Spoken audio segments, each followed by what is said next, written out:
20 years of planning, almost $2 billion and years behind schedule. Major construction on the Aurora VA hospital is almost complete.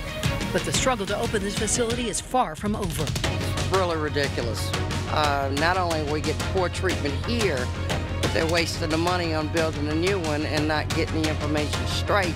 Tonight, hundreds of fixes are still needed before staff in the new facility can care for their first patients. Denver 7 starts right now.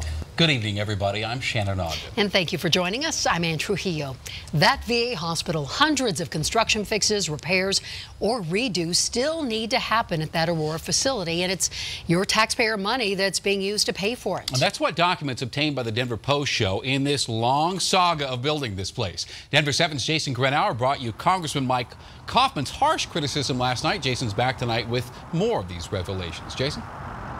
And good evening to you. We now know that this building has an opening date set for August 11th of this year, but between now and then, there's going to be a lot of fixes that have to be done inside, and in many cases, redone inside. And that's at least part of the reason that the people responsible for this building are going to have to answer some tough questions on Capitol Hill very soon. Every time I think that, know everything, the VA's fessed up to everything, we're moving forward, something blows up. The latest blow-up, 375 fixes or changes are needed inside the new $1.7 billion facility, according to congressional documents obtained by the Denver Post. This is associated with a hospital that has just taken too long to build. According to those documents, things still on the to-do list or redo list include changing voltage on power outlets that were installed incorrectly, removing sharp fixtures in psych areas that could pose a risk for mental health patients, fixing sealed windows in pharmacies to allow interaction between patients and staff, and even replacing cabinets that can't be sanitized properly. And each fix means more taxpayer dollars to the still unopened facility. It's really ridiculous. Not only are we getting poor treatment here, but they're wasting the money on building a new one and not getting the information straight right off the bat. I'm concerned about that.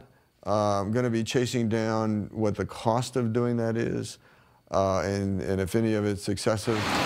The VA sent us a statement saying it continues to work closely with its project partners to resolve issues as they arise at the new site.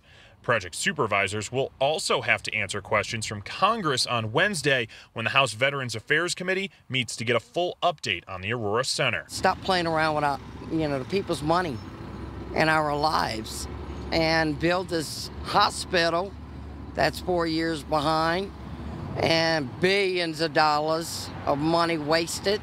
Somebody's getting a nice house on the beach because nobody's giving us anything.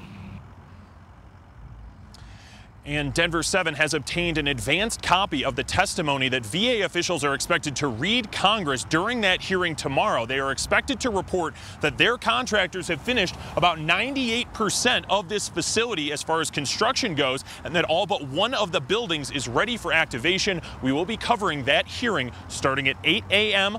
local time from Washington, D.C. We'll have reports both on air and online. For now, reporting live in Aurora, I'm Jason Grenauer, Denver 7. Jason, thank you. And this is a story I promise you we'll continue to follow throughout this year. I want you to head over to thedenverchannel.com for a link to Jason's story. And also there you can find a link to a story yesterday about claims of a cover-up.